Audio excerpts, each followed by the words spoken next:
Hi guys, Pastor John Mel here. I pray that this sermon will encourage you and deepen your faith. Kung na-bless po kayo sa message na ito, please like and share and tag someone and let's spread the word about the goodness and love of our God. Mabuhay po. Napakaganda pong umaga ngayon dahil itutuloy po natin yung series natin and we feel like we're growing individually when it comes to spirituality and as a team, as a church. Praise God. And sa lahat po ng mga bagong dumating, welcome po sa Bethany Church International Philippines and sa Deep and Wide Worship Experience.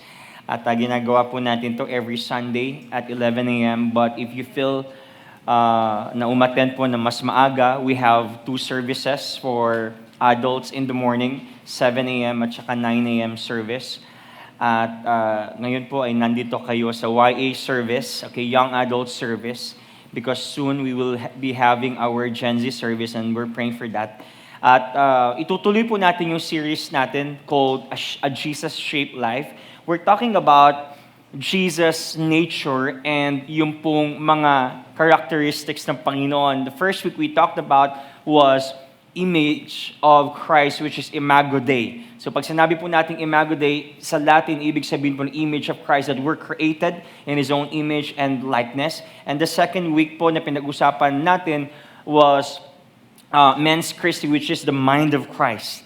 Na dahil po kawangis na ni Panginoon at tayo po ay tumanggap sa Panginoon at niligtas tayo ng Panginoon dahil siya'y mabiyaya, ngayon po meron na tayong isip kagaya ng Panginoon. Yung dati nating old habits and old thinking were justified at wala na yon dahil po binago na tayo ng Panginoon. Amen? And then last week we talked about the heart of Christ, the heart of humility, the heart of service, and the heart of the Lord. At ngayon po, nasa second half na tayo ng ating series kasi po this will run for 6 weeks. The first 3 weeks we talked about the nature of Christ, the traits and characteristics of Jesus Christ that we have to imitate. At ngayon po ay pag-uusapan naman natin yung application part. Because I believe Christianity is not just about right thinking. Christianity is also about right feeling about God. So when we feel His presence, when we feel what Jesus has done in our lives, we have to apply it. So in the second half of this series, we'll be talking about the application, okay, ng ating pong pinag-usapan when it comes to image of Christ, mind of Christ, and also yung pong heart of Christ. Now, I want to bring you in this subject, or on this subject, beauty in purity. Beauty in purity. You know, when we talk about purity, this is not just about sexual thing. Kasi pag sinabi po natin purity, madalas nating usapan ay sex, which is God's idea. There's nothing wrong about sex. Ang sex po ay nagiging masama kapag hindi na siya nagagamit sa tama. And pag sinabi natin purity, this is not just about sexual desires. This is also our intention and our motivation. Alright? So for example, pwede kang maging impure by going here with being haughty. By looking down to other people. So, pwede tayong mag-attend ng church at may nakita kang isang tao na hindi maganda yung ginagawa niya and then nilait-lait mo siya at nagkaroon ka ng bad idea about him. So, that is purity or impurities. At ngayon po, pag-uusapan natin is purity. Sabi mo sa katabi mo, purity. Okay? Hold your seat. And wala po tayong patatamaan dito dahil hindi tayo ganun dito, okay? This is for us, this is for me, this is for everybody because no one is exempted because we are all growing and in the process of sanctification, all right? So, kapag itong message na to hits you or hit you, praise God. The Lord is convicting you and the Holy Spirit is moving into your life. We're hearing this message not to be hurt, but to grow. Amen? So, beauty and purity. Now, I think of a legitimate question. Lord, bago ko i-open tong message na to, ano kayo magandang tanong dito? Kasi purity Lord, tinanggap na kita, born again na ako, at nagsiserve na ako, nagpipreach na ako, at naglilid na ako. So I think of and created, I think, a legitimate question that we have to ask, regarding purity and this message. So, this is the question. Why am I righteous, yet still struggle with sin? If God made us righteous and created us in His image and likeness, why do we still experience impurities and sometimes fail to reflect Christ? Akala ko ba, Pastor, declared na akong righteous? Yes, we're born again. Yes, we're raised from the dead. But the question is, Lord, or Pastor, or leader, declared na akong righteous eh. Pero why I still battle with impurity? Why I still battle with pornography? Why I still battle with fornication, with lust, and with pride, and all this stuff, and it frustrates me. Akala ko ba righteous na ako, Lord? And as we begin this message, this message requires the big picture na pag-usapan po natin, which is salvation. Ano ba ang bagay o ano ba ang tulong ng salvation sa purity ko? Because malaki po ang tulong nun. If you understand your salvation, if you understand what Christ has done in your life, and He forgave you, He gave you mercy, He gave you peace, He gave you grace, and then you accepted Jesus Christ, malaking tulong yon. And also, not just salvation, but also identity. Because we have to know who we are and whose we are. Maganda malaman natin kung sino tayo at kung kanino tayo. And also, we have to talk about the spiritual growth. So, itong message na to ay iikot po sa tatlong yon at sa question na to, at babalik-balikan natin itong question natin. At the end of this preaching, the goal and the purpose of this preaching is this question. We have a legitimate question right now. Why am I righteous yet still struggle with sin? Now, speaking of salvation, maganda po maintindihan natin yung salvation natin. At maaring sa atin po dito narinig na itong mga kataga at mga terms na ito, but for the sake of other people and for us to be refreshed, maganda po maintindihan natin ang salvation natin. I wanna call Gian and Kuya JP as my partner sa aking illustration. Okay, there are 3 stages of salvation. Sino mukhang Jesus sa inyo? Ikaw na lang. Okay, mas matangkad ka. Okay, dito ka kasi dyan, Jesus dyan. Alright, kunwari, ganun ka. Yan, okay. Hanggang matapos yung preaching, ha? Alright. De, biro lang, baba mo na, mga ngawit ka. Alright. I want to illustrate to you the 3 stages of salvation. Gian, mabuti ka, hindi? Hindi ka mabuti. Lahat tayo hindi mabuti. Walang mabuti sa paningin ng Panginoon. Naging mabuti tayo sa mata ng Panginoon dahil sa ginawa ni Kristo sa krus ng Kalbaryo. So if you're not a Christian, even though you're doing good, even though you're generous, even though you're serving the countrymen, even though you're serving other people, without faith, is still not good. Outside our faith is not good.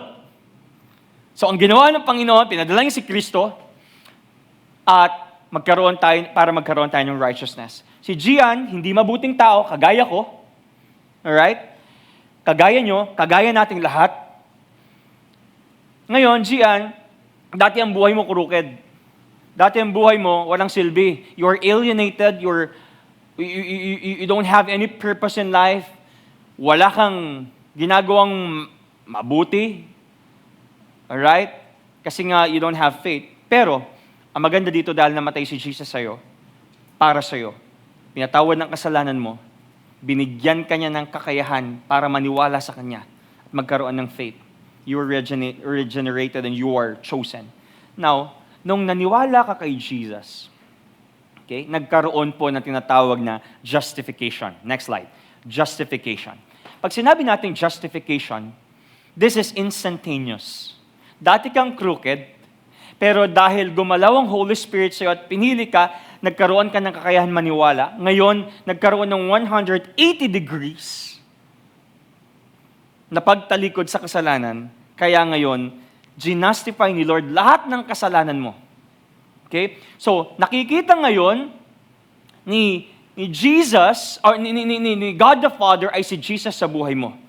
Even though sometimes we're failing, we're sinning, God sees Jesus in your life because of what Jesus Christ has done. Now, itong justification, sabi dito, therefore, since we have been justified through faith, we have peace with God through our Lord Jesus Christ. Dahil sa ginawa ni Kristo, ligtas ka na, righteous ka na, sa mata ng Diyos.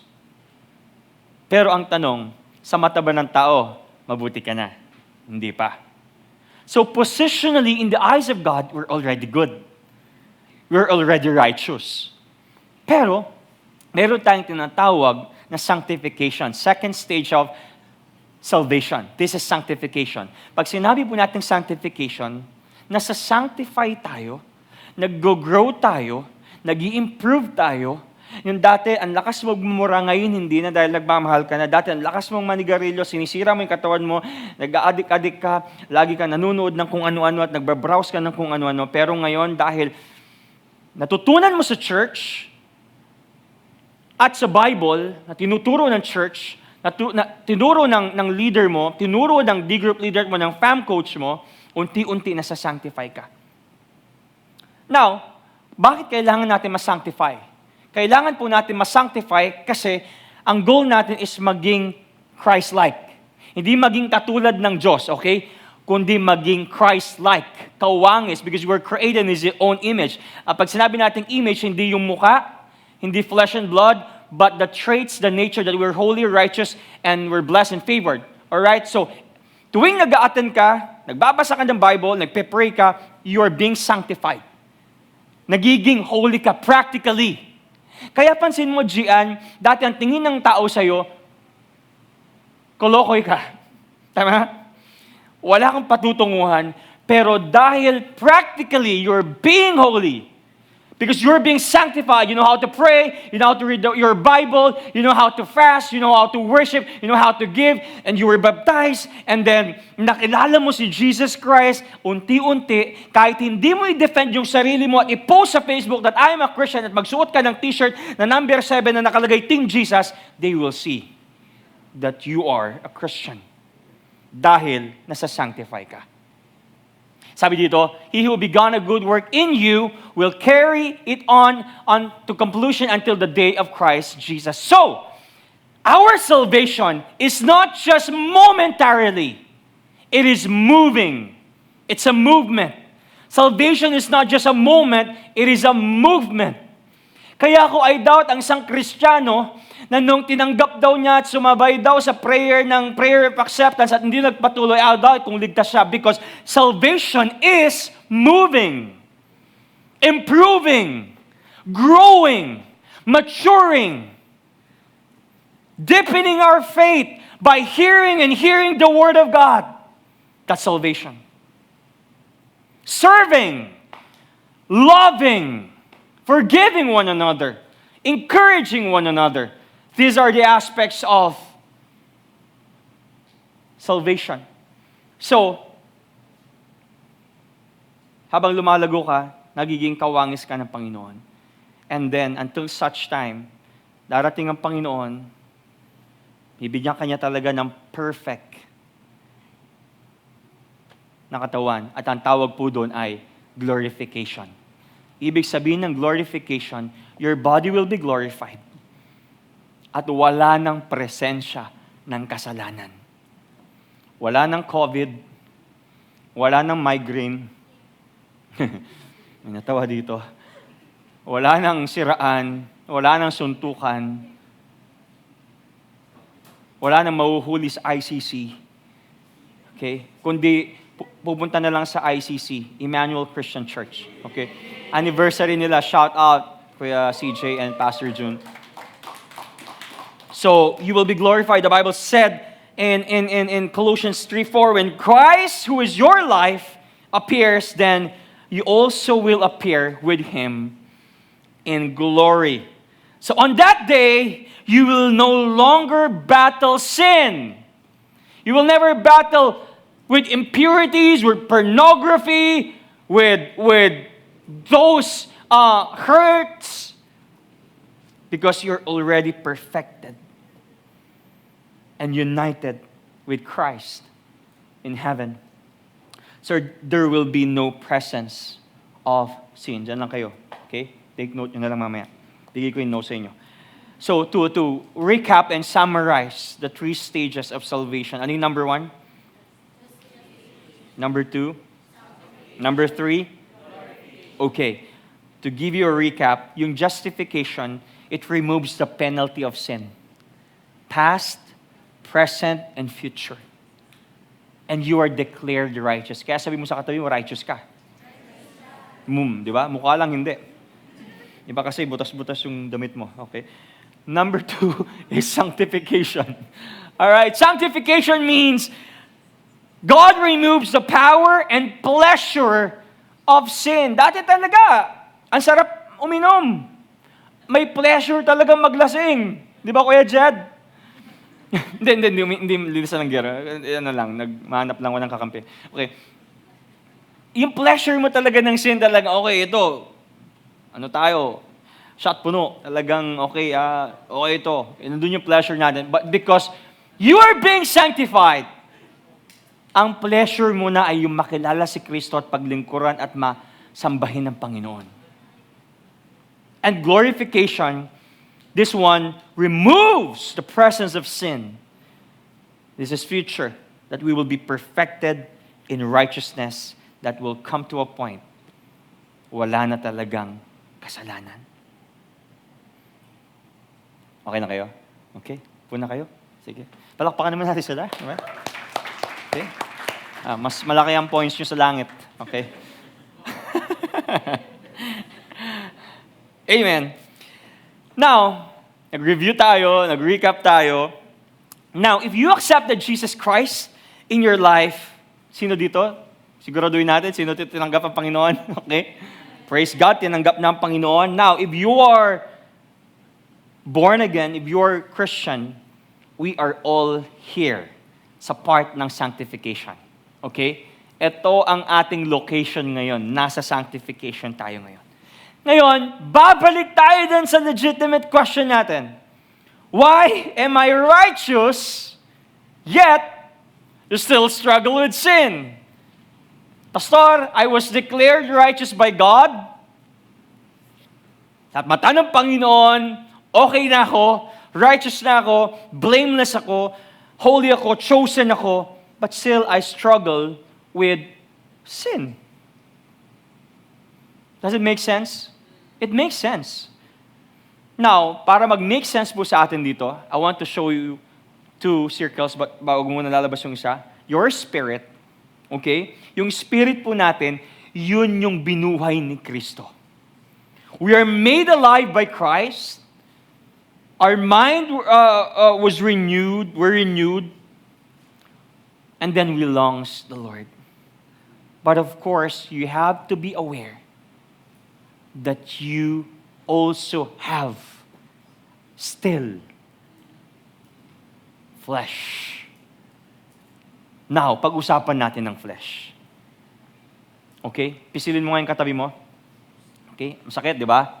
Okay, flesh yan. Flesh. Pero, hindi yan yung tinutukoy ng Bible na flesh. Okay, flesh, yes. Ang flesh sa Bible, flesh ng animal, flesh ng birds, at flesh natin katawan. Di ba? Kapag pinipis, cute-cute mo. That is your flesh. Pero yung flesh na binabanggit dito ng Bible is our desires, our tendency to sin in human nature. That our flesh is corrupted with sin. Sabi po sa Galatians chapter 5 verse 17, for the desires of the flesh are against the Spirit, and the desires of the Spirit are against the flesh. Now, here's the thing. Ang madalas pong ginagawa ng kaaway natin ay lagi niyang binubulong sa atin, kung righteous ka na, bakit mo pa ginagawa yan? Akala ko ba, holy ka? O bakit pag mag-isa mo, tuwing hating gabi, ano-anong binubuksan mo? Sasabihin sa'yo ni Satan, akala ko ba, Christian ka na, bakit ang pride mo? Ang galing mong sumagot sa mga magulang mo. But don't listen and believe with the lies of Satan. Your temptation does not define you. Christ does.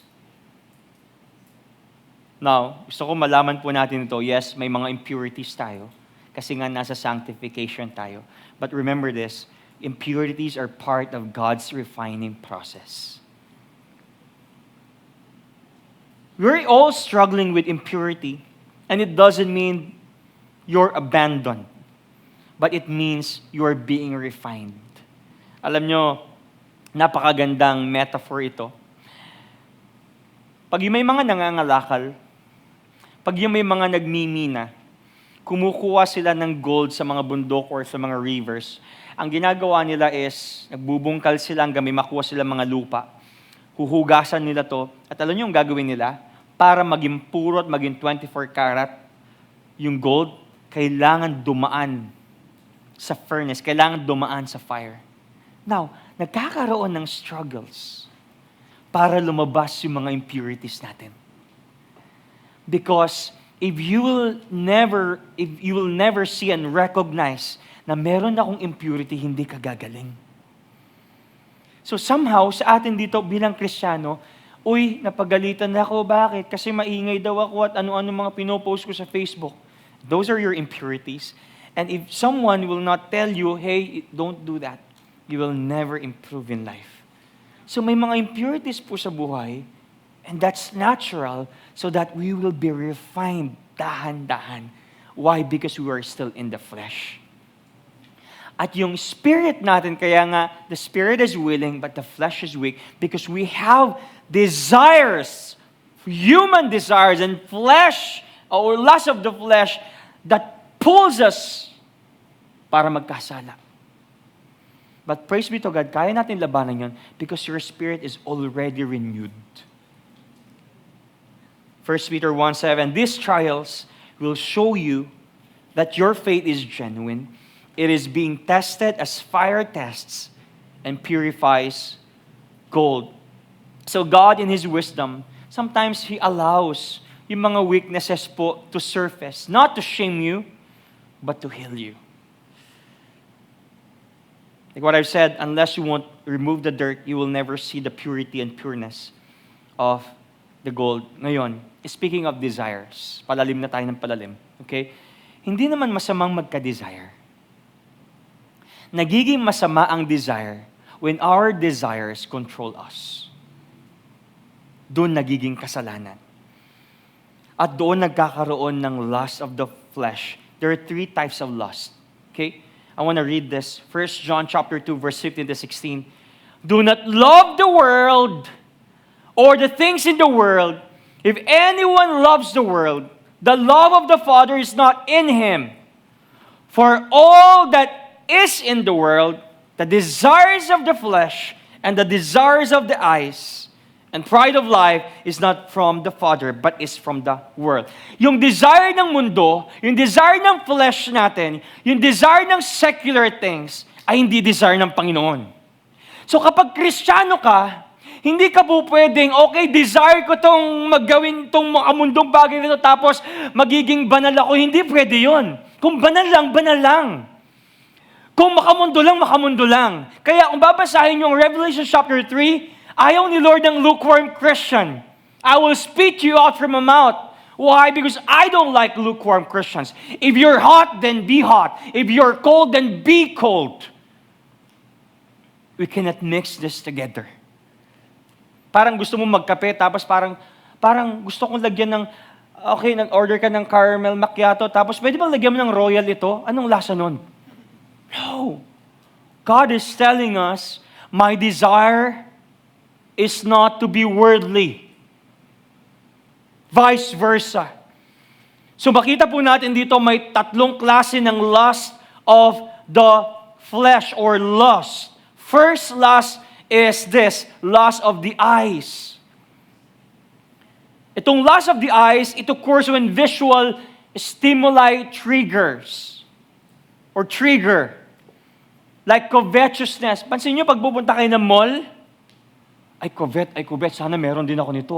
Meron bagong sapatos. Okay, bilhin ko to, itong Rolex. Ito, bilhin ko itong ano na to. Everything. That is covetousness and that is lust of the eyes. Not just covetousness, but jealousy. Ba't parehas silang naka-red? So, or maybe, bakit, Lord, sila pinagpapala mo, Lord, ba't ako hindi? Or maybe, sexual lust. Saan nagsisimula ang mga imagination natin kapag gusto mo mag-imagine maputing legs? Sa mata. Pag nakita mo sa IG, lalo na bench body week ko. Mga rumampa-rampa doon. May mga nagpapakita ng mga kung ano-ano. And then mamayang gabi naalala mo na, kita ko yung puwet mo. Lust of the eyes. And it happens. Number 2, pride of life. Pride of life. Ito po ay desire to be once God characterized by what? Arrogance, self-promotion, greed, and even self-preservation. Did you know that we're called not to do self-preservation? We're called to deny ourselves. Sometimes, ayaw natin lumabas at mainitan to preach the gospel. Ang init. Hindi kaya ng skin ko. Ang mahal pa naman ng lotion ko ngayon. Alam niyo mo yan, Cetaphil or ano yan. Victoria's Secret yan eh. But our calling is not self-preservation. Our calling is self-denial. Deny yourselves. You want to be my disciples? Then deny yourself and take up the cross daily and then follow me. And then last one is lust of the flesh. We have the sinful nature and earthly desires. Now, gusto ko pong i-define ito para maintindihan natin, Lord, kala ko ba righteous na ako pero bakit I'm still struggling with sin? Remember this, lust is passionate desire. Lust is passionate desire. It can be good or bad. Depende sa object at depende sa desire. Ulitin ko, meron si Lord na ginawang natural desire at hindi po kasalanan yon. Nagiging sinful ang desire kapag kinokontrol na tayo ng ating mga desires. I want to give you an example. For example, this one. Binigyan tayo ni Lord ng natural desire para kumain. Who's foodie here? Ay, mga foodie ba dito? Ako foodie ako eh. Di ba? Siomai, di ba? Xiaolongbao. Ako, spaghetti favorite ko. For sure, yung iba dito, you like buffet, samji. Mahilig kayo mag-coffee, di ba? We love coffee. Ngayon, masama bang kumain? At mag-desire na, I want to be filled with food. Masama ba yon? Hindi masamang kumain. And God gave us, and God created for us, God created desire to eat. Di ba? Pero, nagiging masama ang natural desire ng pagkain at ang pag-inom ng tubig or ng coffee kapag nag-turn out na itong gluttony. That this one controls us na every time na may makita kang pagkain, iba yung malakas kumain at saka matakaw. Yung malakas kumain, hindi kasalanan yon. Kakakain mo pa lang, pegi ako yan. Lahat ng makita mo, pinuntahan mo at kinainan mo. Alam niyo, sa styrofoam, tapos na yung ministry food ninyo, tapos nakita mo, walang nagbabantay dito, walang pangalan. Kinuha mo, ang tawag doon, katakawan. And that's what we call gluttony. Or yung mga magulang nyo, dinibay-dibay na yung food. Dinibay-dibay na. Okay, dibay-dibay, kay Gian, kay Aba, kay Glenn. Ngayon, wala si Kuya Glenn at saka si Ava. Tinipingan pa niya. Minsan, ayoko yung alam niyo yung, di ba, pag yung rice, nag-order ka ng 5, ayoko huli akong kumakain kumukuha ng kanin. Kasi pagdating ko sa akin, kalahati na lang yung kanin. Yung tiping-tipingan niya lang gano'n.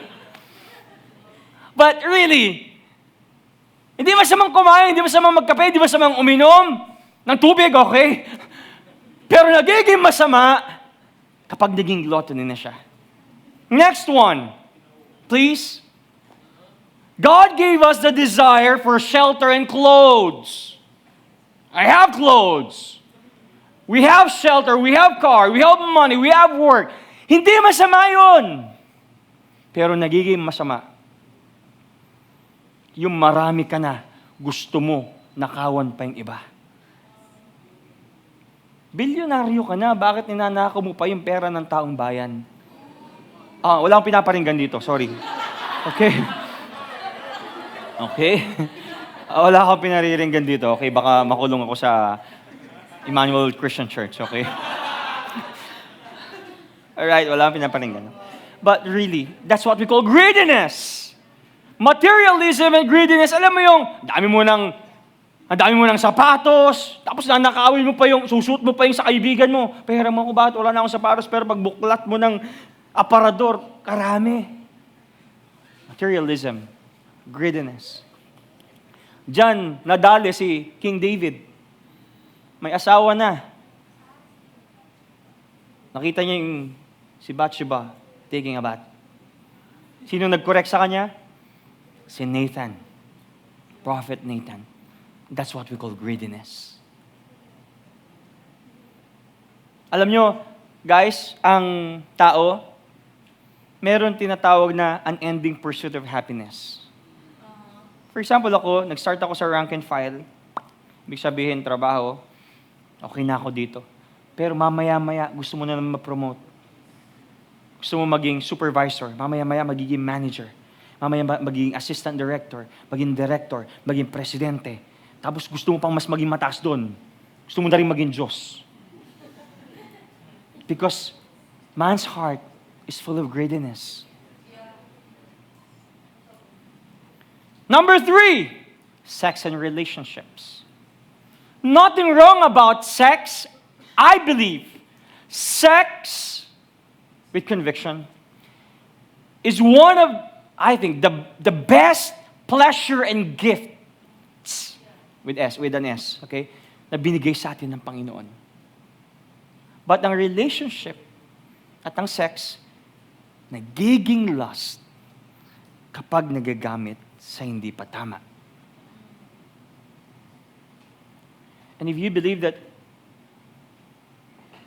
being married is the secret or the answer for not sinning because we are, having fornication or whatever, it's not.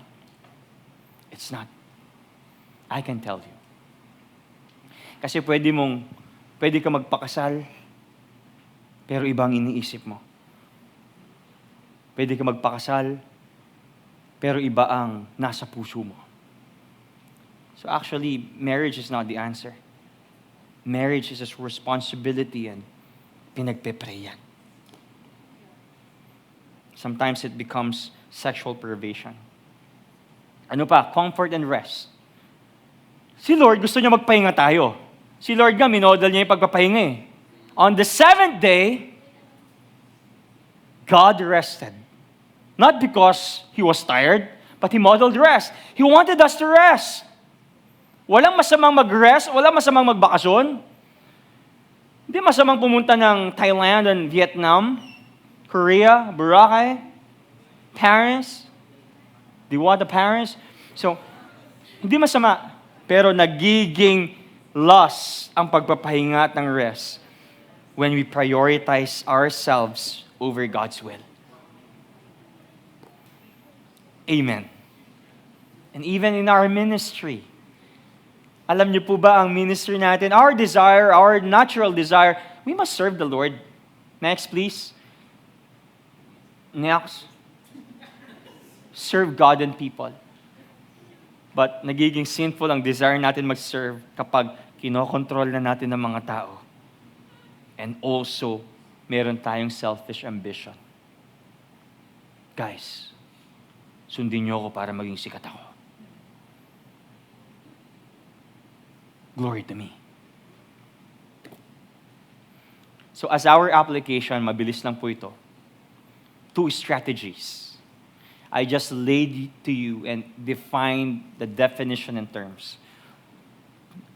I want to give you two strategies to overcome lust of the flesh. Game?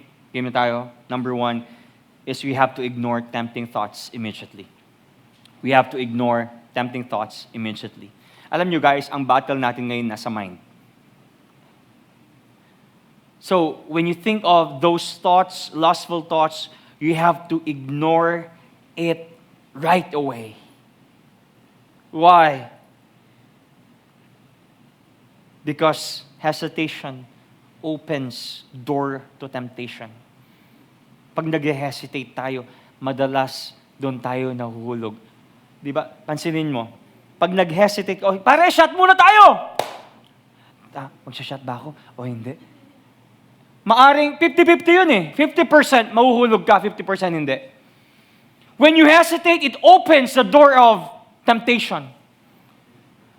Shot muna tayo, pre! Ito, sa'yo na to, tayo mo na to. Parang wala naman tayong pinagsamahan. Sige na! Teka, kasi nahiya ko eh. Pag ganun, ang gawin natin, umalis na tayo agad. Kaya sabi dito, ignore tempting thoughts immediately. The Bible says in James 1:14-15, but each person is tempted when he is lured, ibig sabihin, enticed or persuade, and enticed by his own desire, then desire when it has conceived gives birth to sin, and sin, when it is fully grown, brings forth death. Now, as we read these two verses, may progression ang kasalanan. May progression ng temptation. Okay, umpisahan natin. Sabi dito, it starts with initial evil desire. Doon magsisimula ang temptation. Bigyan ko kayo ng temptation. Sabihin nyo kung kasalanan o to hindi. For example, nag-attend kayo ng church ngayon. Di ba? Ngayon, dyan sa empty seats ninyo, may nakita kayong pitaka. Nakalabas, 3,000 pesos. Sakto nangangailangan ka pang matrikula. At naisip mo, uy, may 3,000 pesos. Wala naman nakakakita dito. Kunin ko na to. Total, para may pangbayad ako sa matrikula ko. Kasalanan yun o hindi? No, it's not. It's just a temptation. Ang kasalanan ay ganito, pag kinuha mo at hindi mo talaga sinuuli. Pero ang temptation is ganito, yung sinabi ko, pero ang gagawin mo, okay, yes, wala akong pang matrikula. Pero kukunin ko to at ibabalik ko to doon sa lost and found. Kasi hindi tama yun at hindi yun purity at hindi yun maganda. Praise God, you just overcame the temptation. May nakita kang 3,000, naisip mo na, kukunin ko to para may pang matrikula. It's not sin yet. So, nag-uumpisa sa evil desire natin. Ngayon, progression na tayo. May nalulure tayo, na-entice tayo. Alam niyo ba yung banban-niit, yung fish bait? Mga Ilocano, alam niyo yun eh. Pag nagbanban-niit ka or nag-fish bait ka, di ba yung mga isda, imagine yung isda kayo. Tapos nakita yung uod. Ay, takap na takap yung mga isda dyan. Ngayon, may bait si Satan. Ano yung mga bait niya? Social media. Ano yung mga bait niya? Mga influences. Ang gagawin niya parang bait ng bani-baniit tapos ikaw yung isda. Ngayon, pag nag-hesitate ka, may chance na kagatin mo. Kaya magandang gawin natin, we have to ignore it. No. Or lampasan mo lang. And praise God na pagtagumpayan mo ang temptation. Immediate rejection is very crucial. Kaya, remember si Joseph? Joseph. Anong ginawa niya? Tingnan niyo sa Genesis 39:11-12. But one day, when he went into the house to do his work, mag-work lang naman ako eh. And none of the men of the house, walang tao sa bahay, was there in the house. She caught him by his garment, saying, this is Miss Potiphar. Type niya si Joseph, ang gwapo, balbasan, talagang macho. At sabi ni Potiphar sa kanya, lie with me.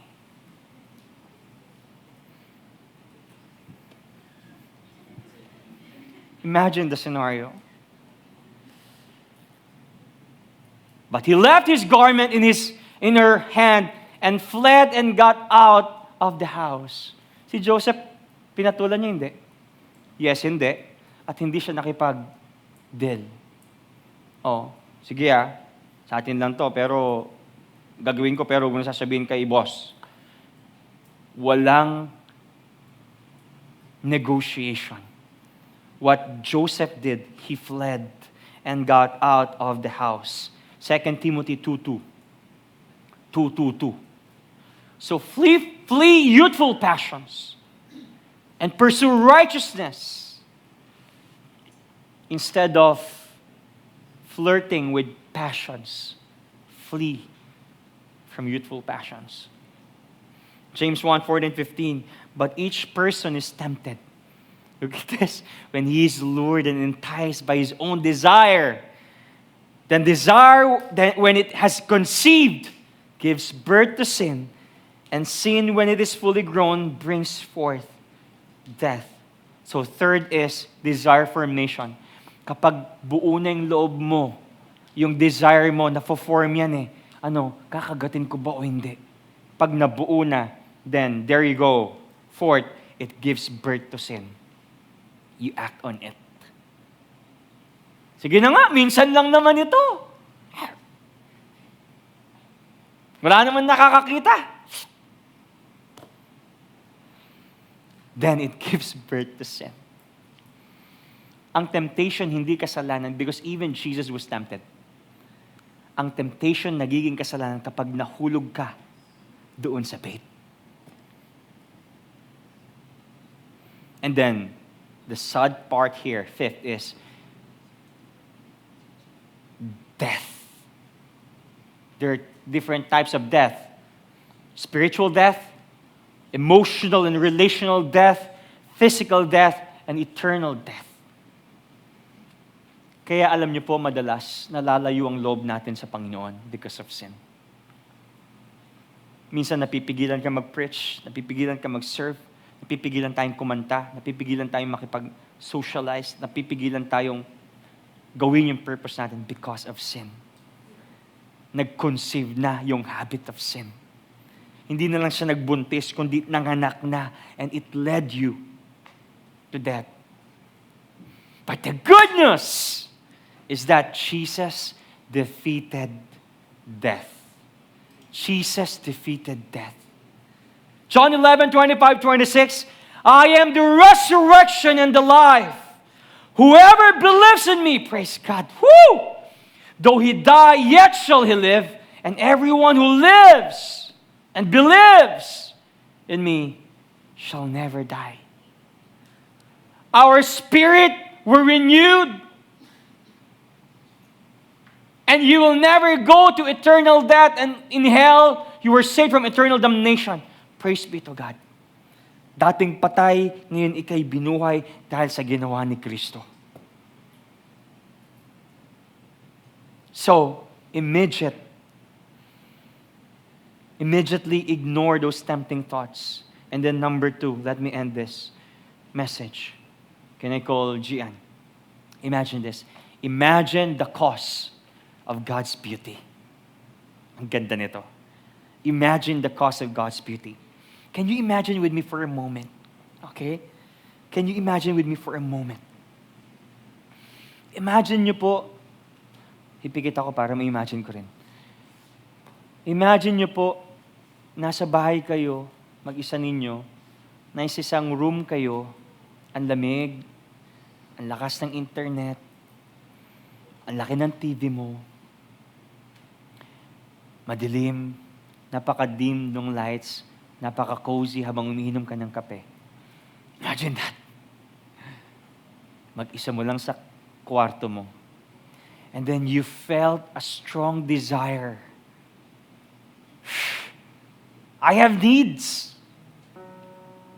And then, gusto mong buksan itong TV na to at pumunta doon sa site na yon. And then, gusto mong ma-ease at magkaroon ng comfort with that desire.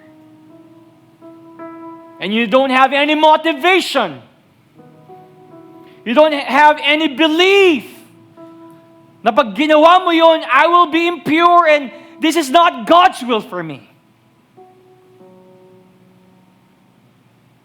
then you will fall into temptation.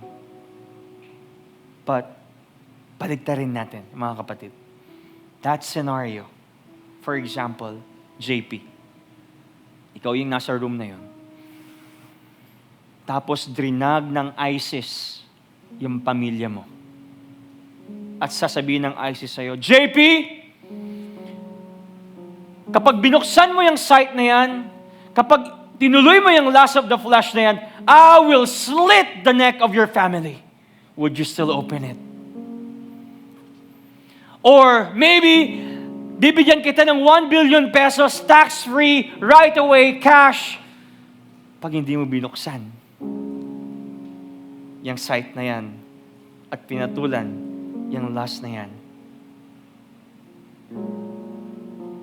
We see, for sure, hindi po natin bubuksan yung site na yun. Kuya Glenn, ikaw, would you open that site?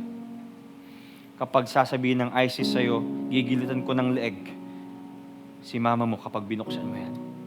Would you do it? No. Because there is a right believing and motivation. We are not controlled by our sexual desires, guys. Rather, we are controlled by what we believe. Because what we believe will happen. So our motivation is kapag ginawa ko ito, this will dishonor God. It will hurt my future relationships. And it will leave me feel empty. And this would separate me with my relationship with God. Because I value closeness. That is our motivation.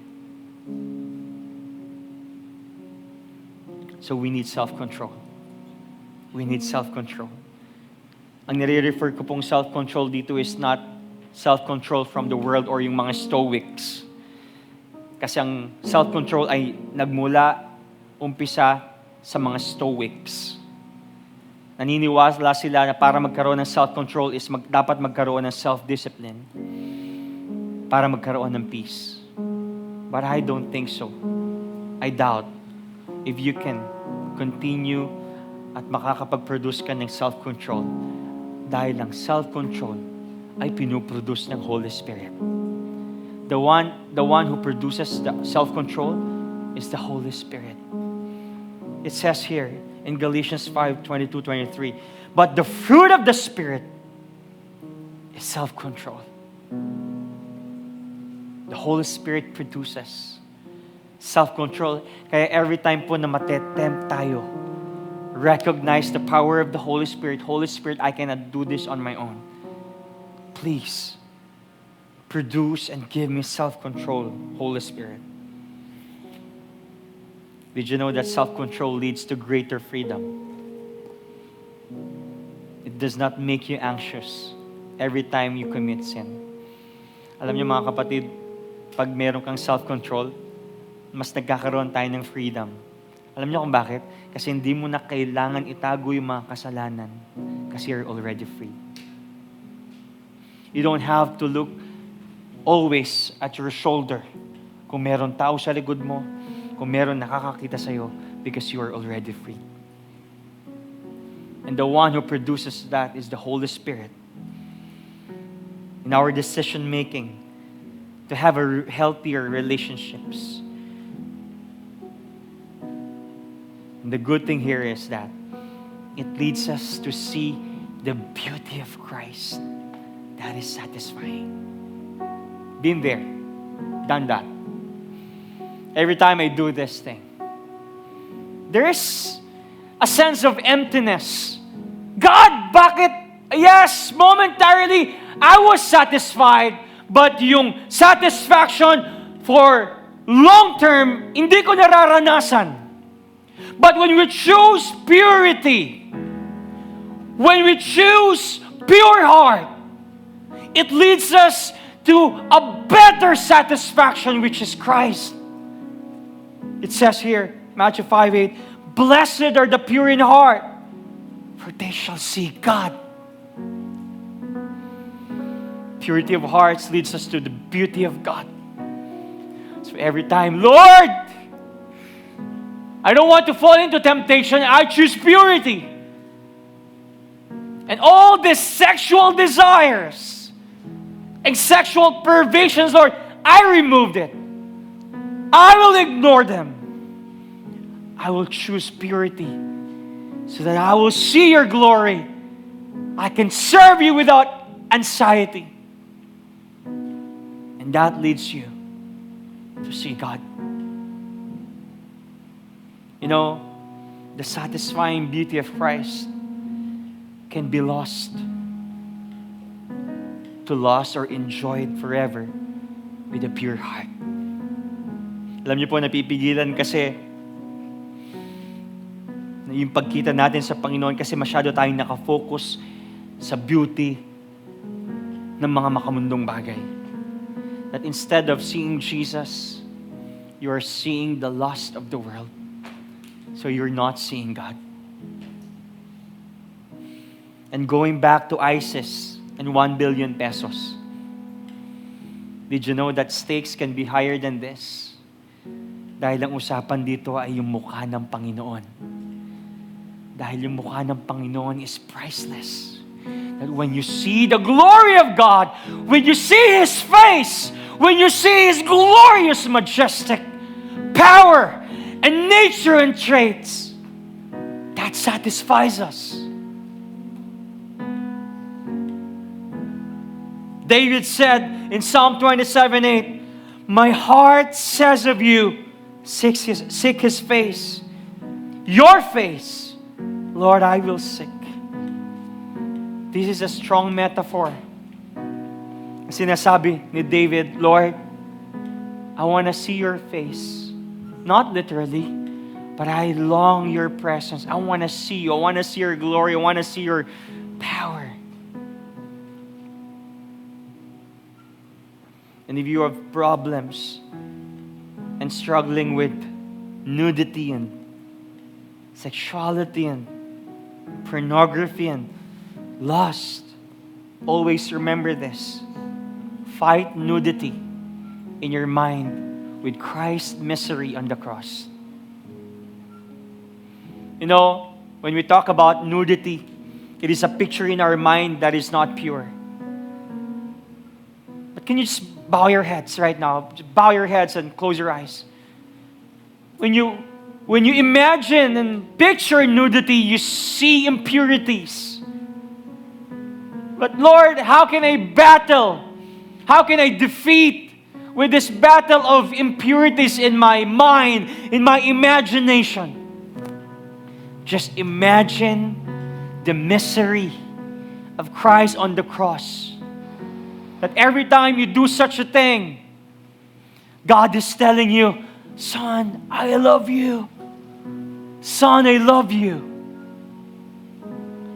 And every time you do this lustful thoughts and lustful desires, para mong tinutusok si Lord doon sa kanyang tagiliran. At pinapako si Lord sa kanyang kamay at sa kanyang paa.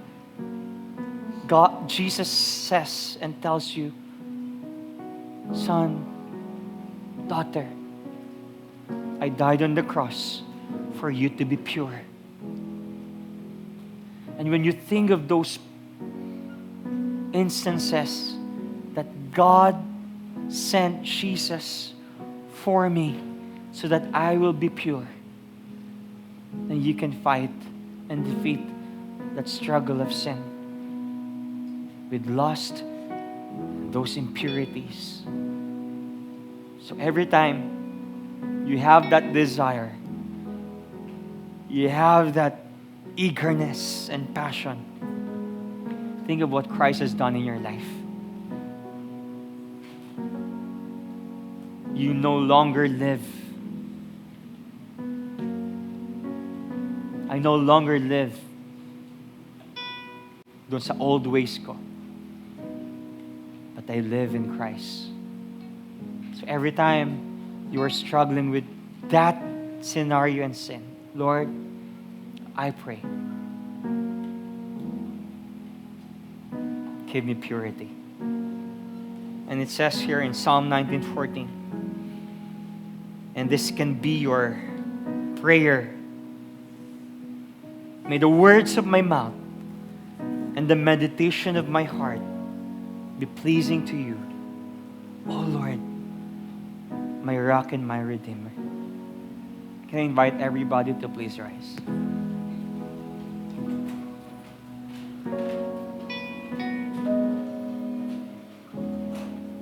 Before we sing this song, do you have a plan to be better and be pure? Question is, bakit ka pumunta sa church? Ba't ka nagbabasa ng Bible? Ba't ka nagpe-pray? Ba't ka nagdi-digger? What is your goal? For religion? For community? Or you want to see Christ and be satisfied because you are seeing His face and you are hearing His voice every day? Question yourself or ask yourself, why I do these things? For the glory of God? You have dream right now. Remember, hindi ka pa nag-aaral at hindi mo pa nakukuha yung dream job mo. Lord, and I'm speaking about purity here. My intention is, pag nakagraduate ako, Lord, pag nakatrabaho ako, Lord, this will be used for your glory. But when you got that dream job and dream course, where are you lately? Nasaan ka na? Nasaan ka na? Babalik na lang tayo kay Lord kapag yung lugmok ka na. Babalik na lang tayo kay Lord kapag yung ubos ka na. Why not seek God's face right now? And I want to see your face. I want to see your glory. I want to honor you, God, every day.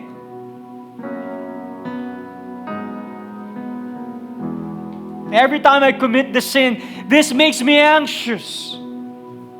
Pero sa Panginoon may kapayapaan. You're longing for those loves and relationships. In Christ,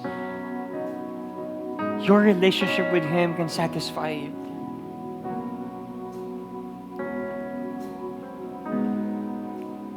So can you just talk with God right now?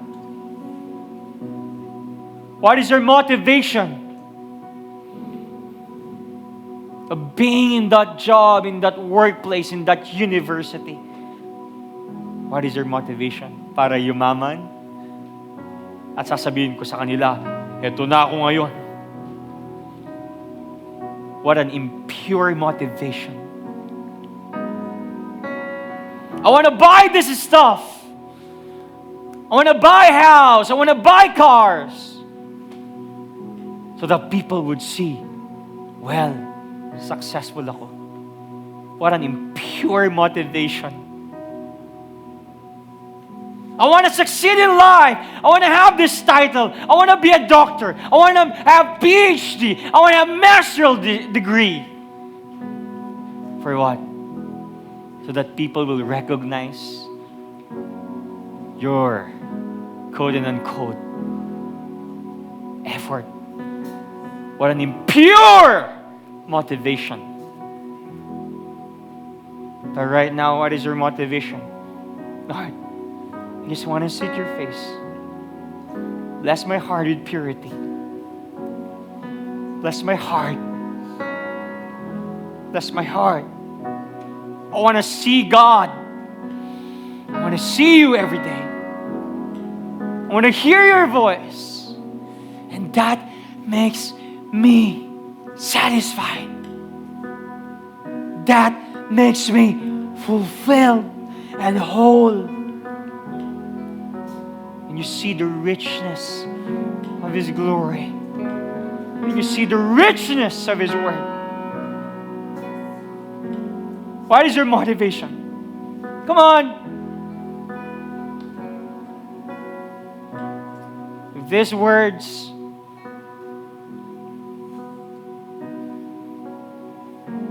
parang hindi na nagre-reflect sa'yo or parang hindi na tumatama sa'yo. There's something wrong with our hearts because, the problem is not your ear. The problem is your heart to hear and apply these words.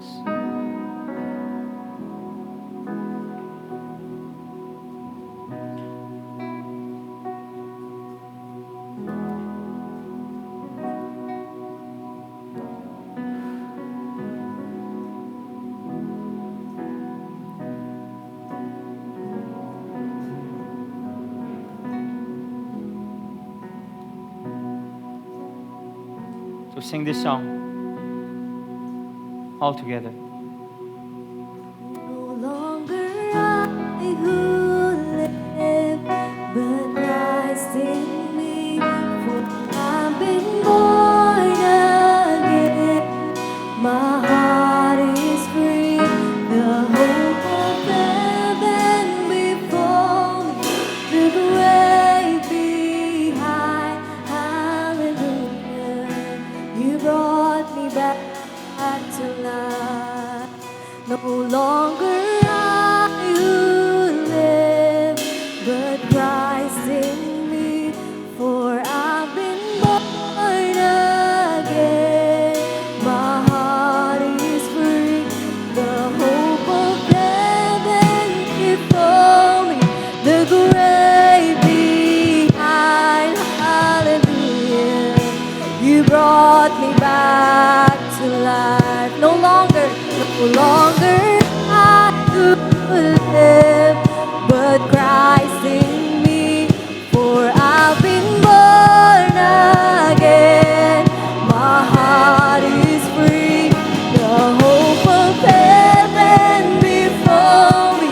The grave behind. Hallelujah. You brought me back to life. No longer I. Come on, declare that. But Christ in me, for I've been born again. My heart is free.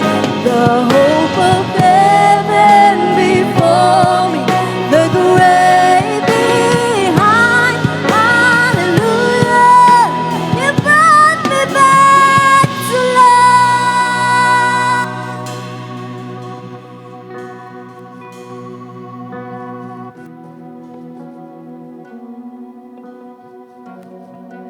Hallelujah.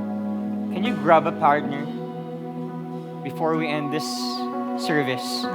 Can you grab a partner and pray for him, pray for her? Intentionally pray for purity, the motivation of the heart, the intention of our eyes, our natural desires.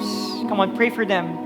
I need your prayers, guys. This church needs our prayers. Pray for me as well. Oh Lord, I pray for purity for this church. That we will have the pure heart so that we will see you face to face, God. That we will intentionally, deliberately, long sa iyong mukha, Panginoon.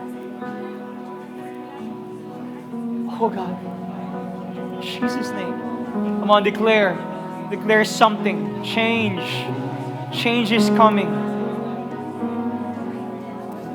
God can change everything. God can change anything. And God can change anyone. Yes, Lord. We're too small para kami baguhan niyo, Panginoon. We have a big God who is pure enough and that doesn't change, Lord. Make our intentions great for your glory, to love you and to love other people, Panginoon. That every day we will be reminded of your glory, of how you saved us.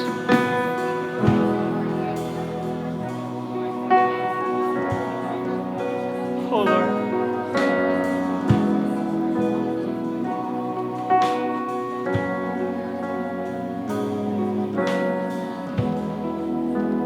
I want to pray for groups of people right now. I'm not seeing you, but God sees you, right? I know somebody here is sexually abused, sexually molested, or you're longing for that.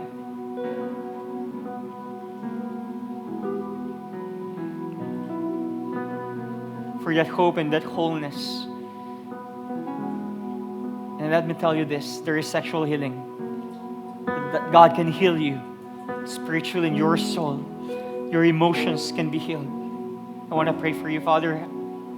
We pray for this church who is here right now, that they will experience sexual healing, Lord.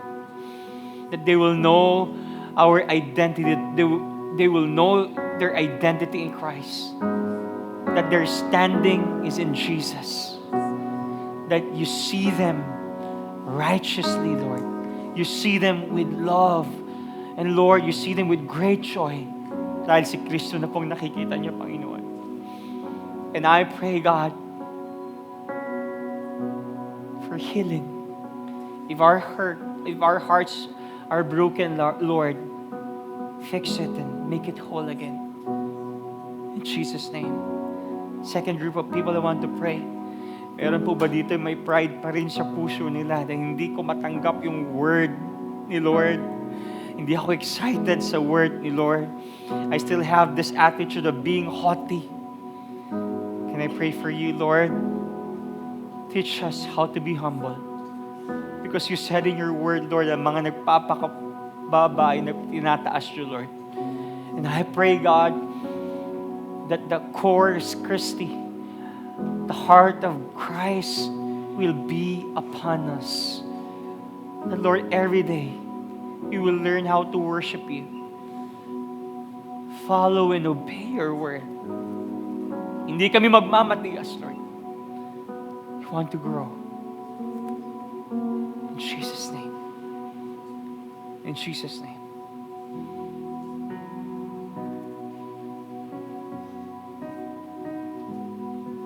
I can sense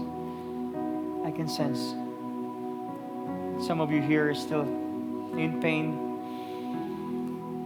and longing for purity.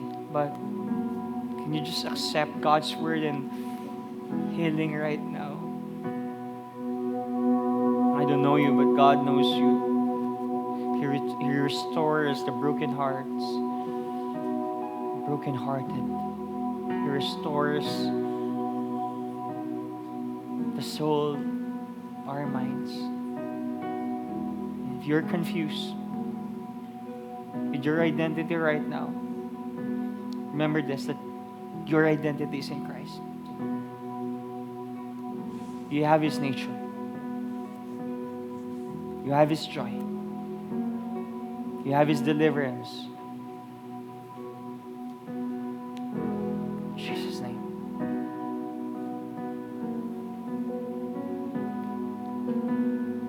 Pwede po bang hawak-hawak tayo ng kamay? Can we just hold our hands together and we will pray as we close this service. Lord, thank you for the healing. Thank you for the salvation. Thank you for choosing us.